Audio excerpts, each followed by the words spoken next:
Hey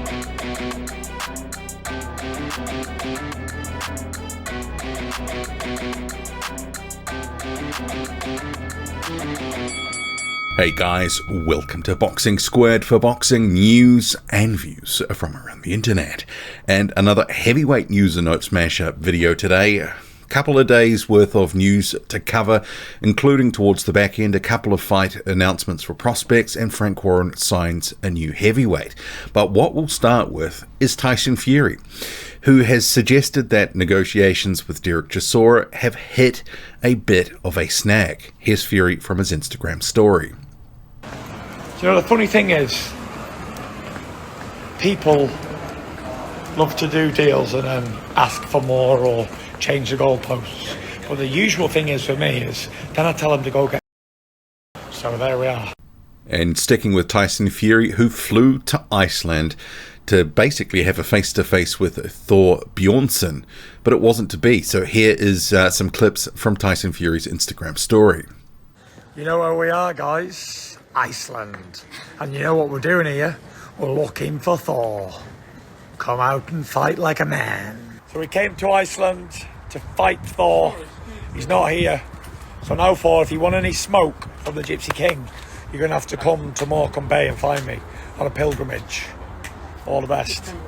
Moving to some Deontay Wilder news. So potentially him and Robert Helenius could be October the 15th at the Barclays Centre, and it will be a pay-per-view event. So this is what's been reported by Boxing Scene. So I know some people are not thrilled with the fight, but I think when you step back and go, well, Deontay Wilder hasn't had a win in 3 years. He was beaten up badly in the second fight versus Tyson Fury. He was knocked out in the third.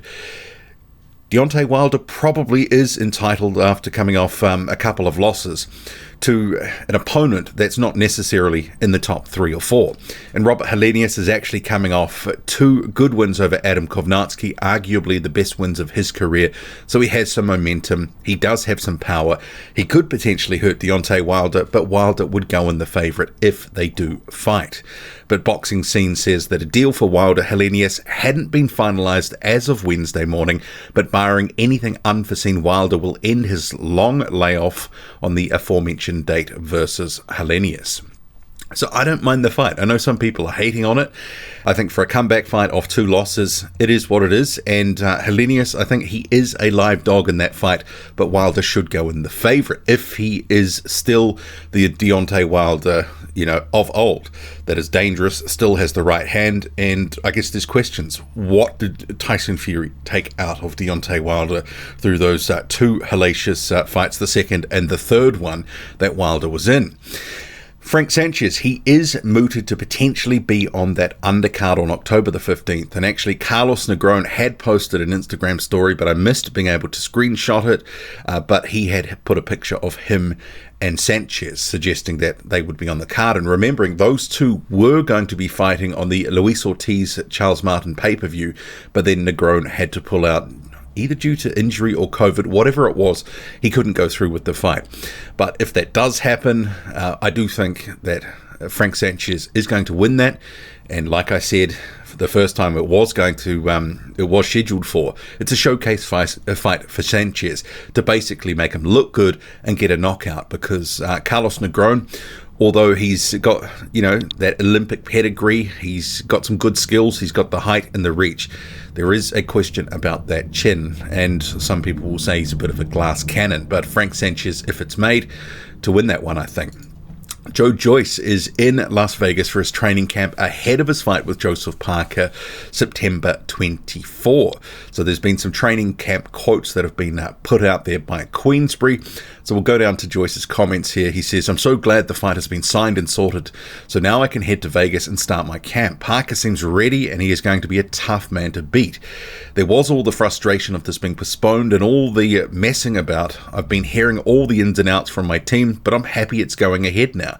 I'm taking my frustration out on him. Now it's game time, and all the niceties are put aside. I was sick of hearing about it all, and now I just want to get in there and beat him up. It will be my toughest fight to date. He can take a shot, and he is more well-rounded than anyone I've faced.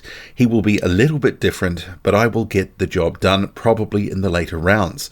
I'd love to knock him out or stop him. I'd like my KO ratio to stay high and keep it going. I don't want it to go to points, really. Joyce, Joseph Parker, it is a good fight, and a lot of questions about how it could pan out because it does seem really evenly matched. And with Parker having a speed advantage, he probably will have the best of the early rounds. But what can Joyce do to Parker? But Joyce and his trainer Ismail Salas have shown before that they can, for individual fighters, when Joyce really needs to be on his A game and actually come with a plan rather than just juggernaut forward, that they can actually come up with something. The Daniel Dubois fight was case and point. He was able to really put on a display behind the jab and using movement to basically flummox Dubois and take the right hand away and nullify Dubois to a large extent before breaking Dubois down. I think because he's got the height and the reach, he probably should be using it. Sticking with Joyce, who's speaking of Anthony Joshua and his rematch with Alexander Usyk, Joyce says unless Joshua can really change his style and also become an offensive fighter again, he won't beat Usyk. When we were on the GB squad, I always used to like going toe-to-toe with him. They used to be fun, but then all of a sudden he was kind of a bit more back foot. He seemed very tidy in his technique, and this is of the first fight, and his footwork and everything, but he was trying to outbox Usyk. Maybe it was Usyk that was keeping him away, but he seemed very clinical. He could have roughed him up a bit more on the inside and took a few chances with pot shots. And that's a good point. And recently when I went back and watched the first fight, there wasn't a clinch for 3.5 rounds. So there's opportunities to make it a bit more rough and rugged. But obviously if Joshua tries to be a bit more aggressive, then that's probably going to also give Usyk a few more opportunities to clip him too. So, it's a fine balance. Joseph Parker, talking of Anthony Joshua and his chances in that rematch, he says he can always be dangerous. He possesses the natural heavyweight ability to hurt people and to hurt other heavyweights. Let's see what his plan is coming into this fight and see where his head's at. You can be physically in great shape, but mentally, if you're not there, it's a waste of time. He was a good champion and he can be a champion again. It's just that it's up to him now. It's up to him and his new team to make the changes that he needs to attack what Usyk's going to bring. There's a lot of support for him. Everyone's supporting him here in the UK, but also Usyk's got a lot of support as well from home, so we'll see what happens. And he says, I have to side with Usyk just because that confidence that he's going to come in with from the first fight, but it'll be interesting. And moving to Anthony Joshua himself, talking of his training camp, saying, this time around, rather than taking control, I learned that what I want is not as important as what the coach wants. The coach has to be able to work in an environment where he can teach me. I was willing to hand over the reins to guys and say, we need to work on X, Y, and Z, but I want you guys to make the decisions. I'm a sponge, I'll learn from anyone, so I let them control the environment, and as long as it's a happy environment, I will get a good workout. I respect Garcia, that's Robert Garcia, who he's brought in for this camp. That's why his name was initially on the list, because of his name and credentials and experience, but I am happy with whatever my team decides. I can only get my confidence from my preparation and sparring. A coach can tell a fighter a million good things, but if he doesn't do them, then it's pointless.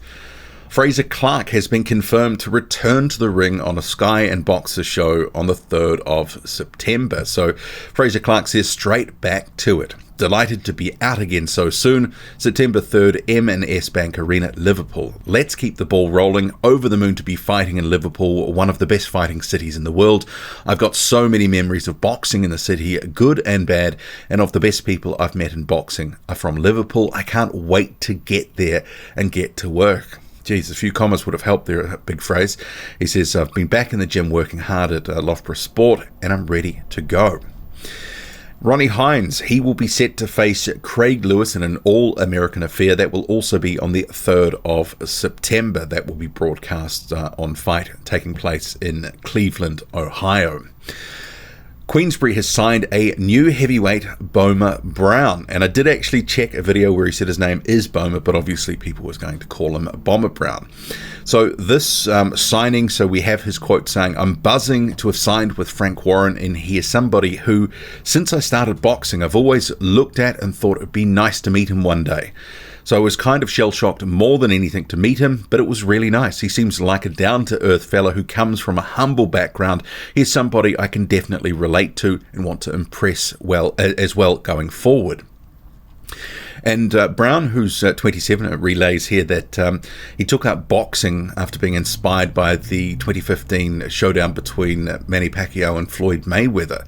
So obviously a little bit late to boxing, but he says, I remember watching the Mayweather-Pacquiao fight years ago and it made me want to try out the sport. It sounds like a cliche, but once I tried it, I fell in love with it straight away and never looked back. I took myself to a local gym in Coventry called the Red Corner Boxing Club, did a few classes before they referred me to an amateur club called Bell Green, and I've boxed there before moving to Birmingham and joining Jewellery Quarter ABC. That was unfortunately closed down during COVID, and we all moved to Pat Benson's Boxing Club, which is the old Small Health Boxing Club. So I boxed there, had 21 fights with 14 or 15 wins. I would say I'm a puncher. Anybody who has been in the ring with me or sparred with me will talk about my power, and it's something I do have in abundance. I won 2 Midlands titles and an Elite Midlands title belt as well. So I'll leave it there. So Boma Brown signing to Queensbury. Can't say I've seen anything of him, so look forward to seeing him when he is confirmed in a professional bout. And rounding up this heavyweight news and notes mashup video, something a little bit different. So Kevin Lerena, the South African former cruiserweight who's now at heavyweight, recently defeated Bogdan Dinu, soon to face Marius Vuk later this year. He had called out Alen Babic for some sparring, but Babic, and this has got a little bit of moss on it, but I caught it when I was doing a sweep of different fighters and all that sort of stuff for training videos and pictures and stuff like that. And Babic's reply, quite interesting. Check it out. You thought I'm not training. You called me up for sparring so you can beat me in your hometown of Johannesburg. It's not gonna happen. Pay-per-view sparring, South Africa. Idea South African Savage Army. Savage is coming. Kevin Lerena. Why have you woke the beast? I don't do sparrings. I do fights. Only to make guilty. Why have you woken the Savage, Kevin Lerena? Why did you do it? I respect you, but I don't come for sparring. I come for fight. Pay-per-view sparring, South Africa.